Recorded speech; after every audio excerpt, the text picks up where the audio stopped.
247 people died. That's culturally accepted death by doctor.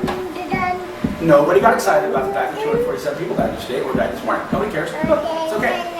But if one person dies from raw milk, it's a front page story. It's like shoot somebody today. Okay, it's a capital murder kind of thing. By the way, there hasn't been anybody that died from raw milk in quite some time. We're trying to find out exactly who it is, and we haven't been able to find it. 3 people died from pasteurized milk in Massachusetts this last year.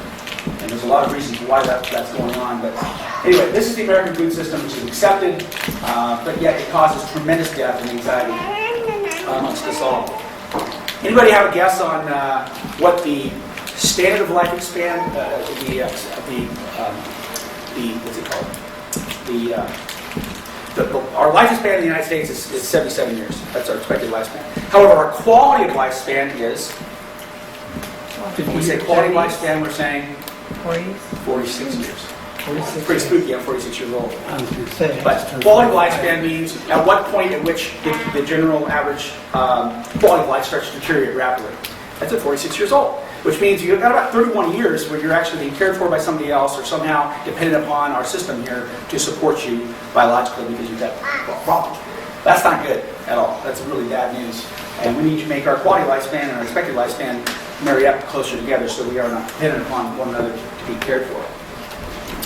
All the things you shouldn't eat. I think that, I don't want to go into this a lot, but these are things you see in the United States that are prevalent. You see all these deep fried foods and modified fats. You see these sugar stuff here in the middle with fake sugars and real sugars. And then you see all this carbohydrates and fake colored foods on the right hand side. And this is what you see kids stuffing their faces with. And when you do this, you're going to have all kinds of problems. All kinds of problems.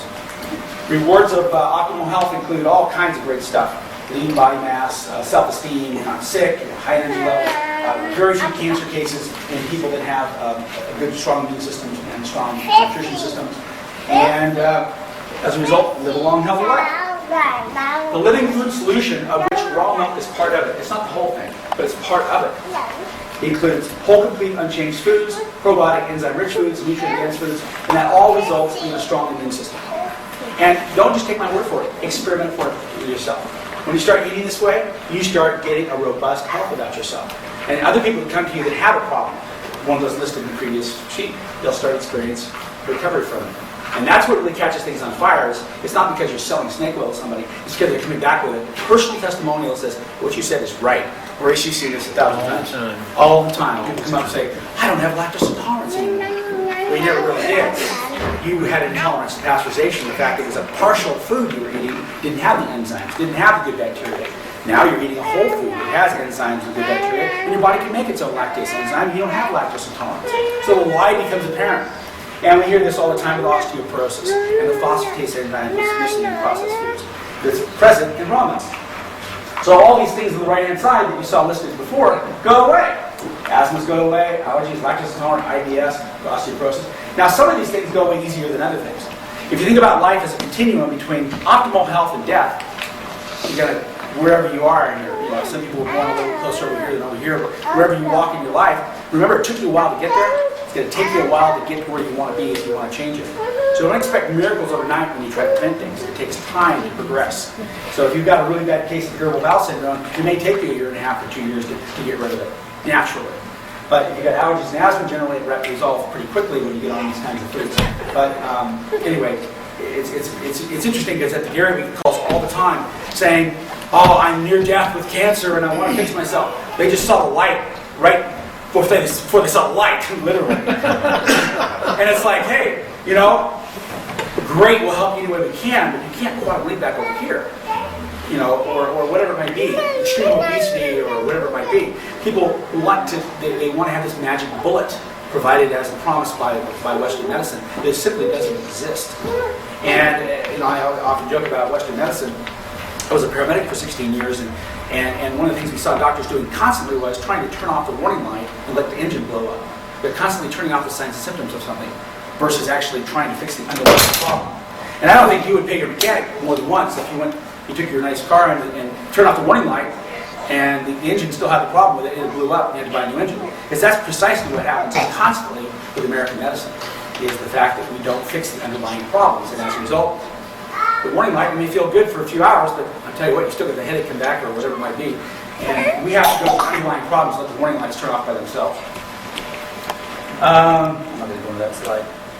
We are fooled, and I don't think you guys are fooled here, because I'm sitting around in a chiropractic office.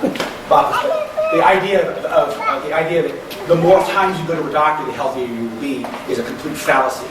And unfortunately, it's been indoctrinated in our minds. Even this current mantra about healthcare insurance being the savior of our country is not really the savior of our country. If the healthcare insurance paid for preventative care or got somebody thinking educationally about changing their way, maybe so. But if all it did was buy more drugs for you, I doubt it remedies anything. In fact, probably will bring us even more problems. If we had more of a Canadian approach where the doctors were incentivized to heal and prevent disease, and how many people didn't have obesity, and how many people didn't smoke, and how many people didn't have alcoholism, they measured that versus what we measure in the United States, which is line them up as deep as you can because I need all the revenue I can get from these many sick people. It's the wrong incentive for the wrong goal. So we got to get rid of this as the goal for our medicine. Unfortunately, the FDA does not allow us to make any claims on food. It's illegal to say that anything other than a drug cures disease. So we've even got laws that prevent me from saying, drink raw milk, make your asthma go away, which is really scary because how is anybody supposed to get the message? Well, it's there structurally not to get the message because nobody wants the message of prevention out there. They want the message of cure after you're sick, which is really sick when you think about it. Has anybody seen Sicko? Oh my gosh. Oh yeah. Great movie. Raw milk. We hear this all the time from people that say, you know, I don't want to drink raw milk because I don't want to get sick. I'm scared of the bacteria in raw milk.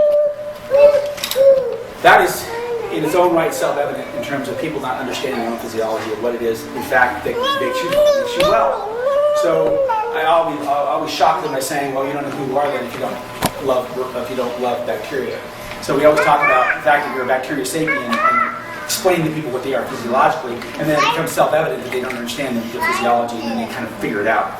But when you do raw milk the way we do raw milk, and the way Claridel's done raw milk too, Claridel has never had a pathogen found in 80 years, since 1927 when we first started. We haven't had a pathogen found in 80 million servings in 8 years of testing.